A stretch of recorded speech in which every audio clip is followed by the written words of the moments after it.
Sartorius. Thanks, Jessica.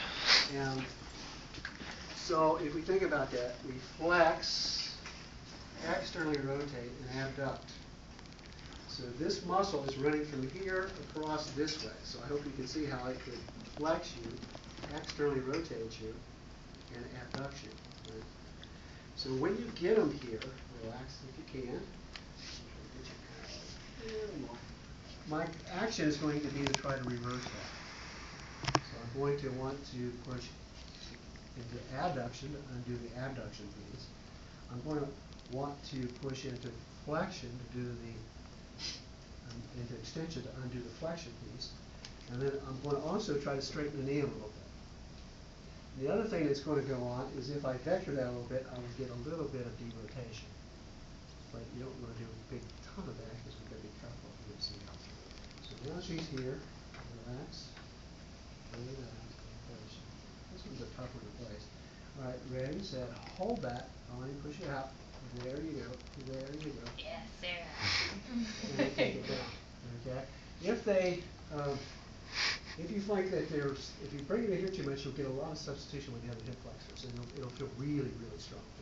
There should be some give if you get relaxed. And it's hard to get them out there. Like here, if you get them out that way, now, don't let me push you down, you'll feel them give, that initial give.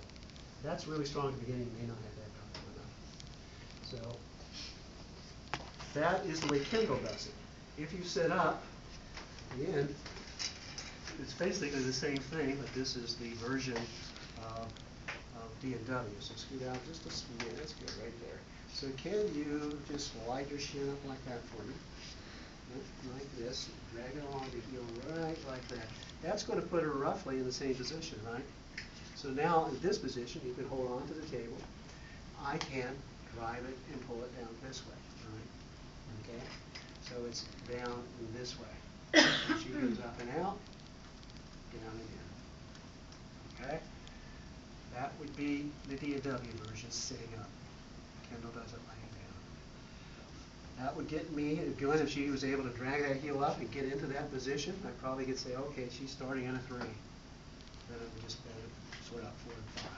If she could not drag it up in this position, then I would lay her back on her back. And for 2, scoot on up the hill a little bit, I would just tell her, for me, is what I want you to do for me is can you drag this heel up your shin bone like that for me? And if she does that, I can give her a grade of 4. Now she's not lifting against gravity like she was sitting up, right? And she's mimicking the pattern. I think this Sartorius was called the Taylor's muscle because I guess when Taylor was said they did this, whatever. Last time I was a Taylor, but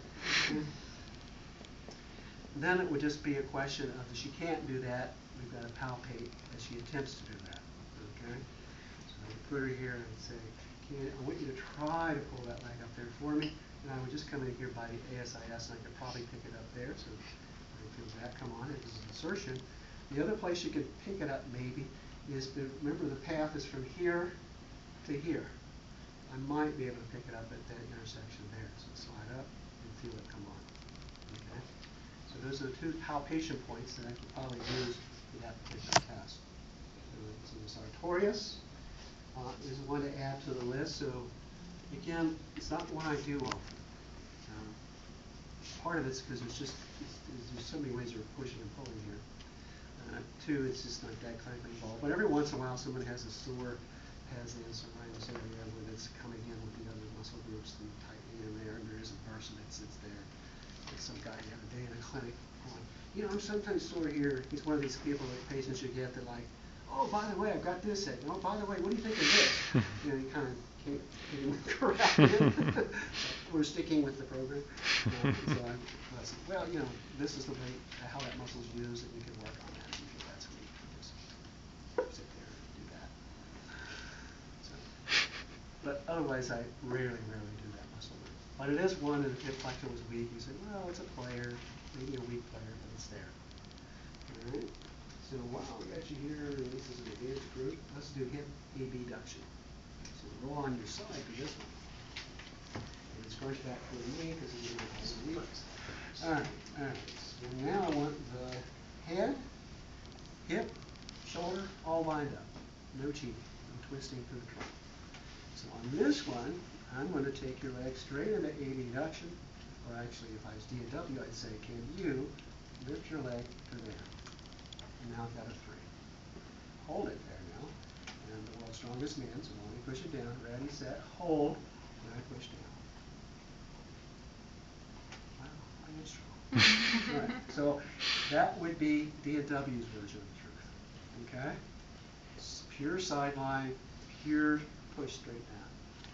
Kendall, who has to divide everything up, says, now I'm going to do the gluteus minimus. And she pushes straight down. How that's not getting the other activities, I have no idea. But that's what she says. Now she says to get the gluteus medius isolated out, what you're going to do is try to tax the posterior fibers. The way that she does that, and again, you can bend to where you want that bottom leg to make yourself comfortable.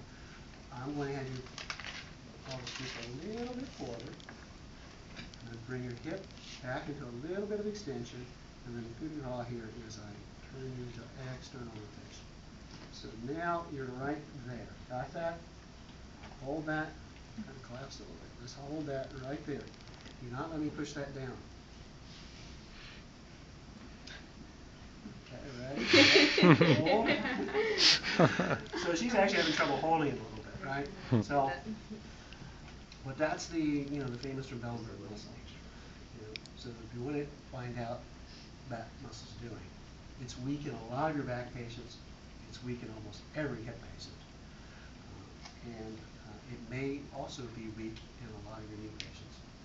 So this is a muscle group. But that isn't enough to convince you that it's probably important to test. Is there's even association, a correlation. I don't know what comes first, chicken and the egg, but people who have recurrent lateral ankle sprains here, inversion sprain, lateral extremities, they also seem to have this here. So maybe it's a player somehow even in that issue. Okay? So important muscle group to test. So that's Kendall's little subdivisions of those. That for right now. So do the Sartorius business and then come and do the abduction.